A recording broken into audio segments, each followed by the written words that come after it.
اللہ غالب و دانا اسی طرح تمہاری طرف ہدایات بھیجتا ہے جس طرح تم سے پہلے لوگوں کی طرف وہی بھیجتا رہا ہے۔ جو کچھ آسمانوں میں اور جو کچھ زمین میں ہے سب اسی کا ہے، اور وہ بلند و برتر ہے، عظیم ہے۔ قریب ہے کہ آسمان اوپر سے پھٹ پڑے اور فرشتے اپنے پروردگار کی تعریف کے ساتھ اس کی تسبیح کرتے رہتے، اور جو لوگ زمین میں ہیں ان کے لیے معافی مانگتے رہتے ہیں۔ سن رکھو کہ اللہ بخشنے والا مہربان ہے، اور جن لوگوں نے اس کے سوا کارساز بنا رکھے ہیں اللہ ان پر نگراں ہے، اور تم ان پر داروغہ نہیں ہو۔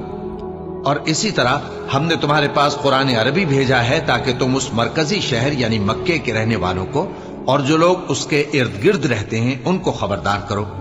اور انہیں قیامت کے دن کا بھی جس میں کچھ شک نہیں خوف دلاؤ۔ اس روز ایک فریق بہشت میں جائے گا اور ایک فریق دوزخ میں، اور اگر اللہ چاہتا